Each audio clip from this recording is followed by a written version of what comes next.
talking national security matters now, as we're joined now by retired, pardon me, it's just tongue twisting, retired Rear Admiral Francis Akpan. Thank you for coming on this morning. Thank you.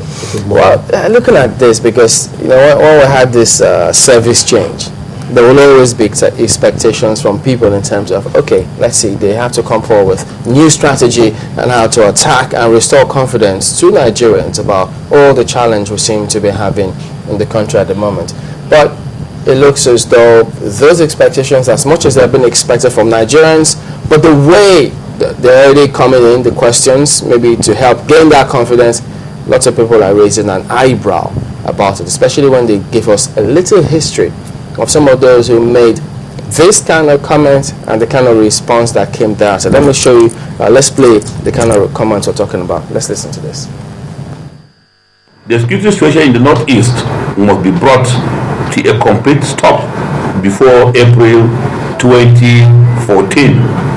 As I was telling my colleagues, we must bring it out, we must bring it to a stop by that April, so that we do not have constitutional problems on our hands. We don't want to go backstated to go and start begging and lobbying. If we do our work cohesively, I can tell you, General Milma, you will finish that thing in no time. And I can tell you that Air Vice Marshal and also the Chief of Air Staff, the Chief of Naval Staff near you there, they will do everything. We shall coordinate it, give you the full support you need. Call on them at any time. I'm aware you have already met, and in fact, I can sleep with my two eyes closed now. Seriously, if three of you have already met, even before you came to take over, then we have achieved everything. And I can only say that this thing is already won. Amen. I think the youth say that there are members of this in the armed forces or what. Those of you that are here, send word to your colleagues out there that they are in trouble. We are coming after you. What do you think about this? The Chief of Defense Staff must have a lot of information which you don't have. He must have been briefed by his service chief as to the contingencies that have been put in place to ensure that the insurgency and the act of terror that we're experiencing can be put to check by April this year. I guess he's doing that from experience. Remember, he was Chief of Air Staff and had one or two experiences with the insurgents. I think at one of the airports in the country where 2 or 3 of his disused aircraft were damaged. He's speaking in confidence because he must have been briefed by his chiefs. He has information we don't have. He knows the contingencies of the services, and I think we must give him a chance. We need to support him morally and in terms of the material he needs to go out, carry out this surge and bring terrorism to an end in the country. No doubt that, the country needs to support him, and I imagine that the country will. Yeah. But when you make that kind of statement in the light of all the information you have that we don't have, isn't he setting himself up there? Because those comments of his that he's made now will ultimately, who knows when, but they will be tested. Yes, like I said, he is responsible for administration of the defense establishment. He has what it takes to know what the implication of the statements that he's made, and I'm sure that he has a lot which he knows and we don't know, and we should give him a chance. Okay, but pardon me, just a minute. Even if yes, he's got all those information, but should he be making this kind of statement? If your estimates are right, if your estimates is right from your principal staff officers, as a general, at times you need to make this statement so that you can win back the confidence of the larger society.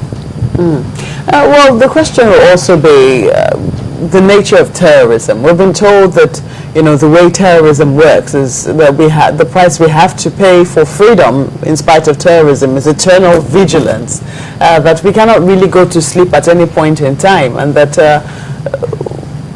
it has come to stay, so to speak. We will always have it with us, because once it's happened, it is very, very difficult to quell, because it is an ideology. So when we're talking about, finishing something by April, we must finish it by April so we don't have a constitutional problem on our hands. What exactly are we looking at finishing? Is it that we're misconstruing the Chief of Defense Staff? I do not have all the aspects of the virtues of his statements, but I think probably there is a major exercise which he intends to carry out to ensure that, to an extent, the life of Nigerians are safe from terrorist acts.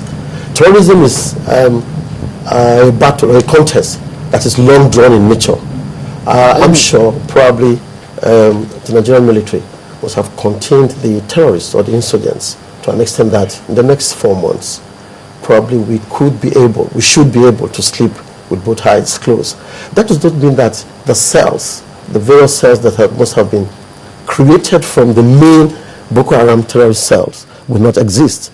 But I think to an extent he thinks we must have broken the backbone of the terrorists, that we could go to bed with our 2 eyes closed. When you talk about confidence, a lot needs to be needed to be explained to the people. When you say, we need to support him, his men, and I'm also thinking about those that have actually left service. Maybe now that you're here, you should be able to tell us how it operates. The headline on that day was Jonathan sacks service chiefs. Is it a sack when someone has attained that kind of level? We're talking about those who left office, now who left the service, the former CDS, the former army chiefs. What's the best term to use? Is it a sack or retirement? Retirement, I think, should be a better word to use. I should ask you, journalists, why the word sack is becoming a kind of cliche in our lexicon in the country now. I expect milder words to be used. Having served the country for more than 35 towards 40 years, the word sack I don't think is appropriate for service chiefs. Use it here. No, you wouldn't. I know you wouldn't. We use it in Sunrise.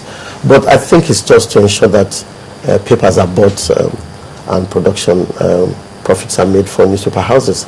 But I think the word to use is probably retirement, not sack for service chiefs. Because it goes on to affect the psyche of those people and even those in service. I agree with you, it does. The word to use is that the service chiefs have gone into retirement after serving their country meritoriously, not sack. But you know that being a service chief is an appointment. I know, political appointment. As a political appointment. Yes. So don't you think that people can still stay there whether or not they're retired? I think the word is you get retired having spent your time as a service chief. I don't think you get sacked, no. I think we must begin to use the appropriate words. These guys have been in service, they've paid their dues, they've worked hard to keep the service on evil train. And I think that words like sack should not be used for service chiefs. The CBS, for example, had been Chief of Naval Staff before he became the Chief of Defense Staff. You wouldn't say he had been sacked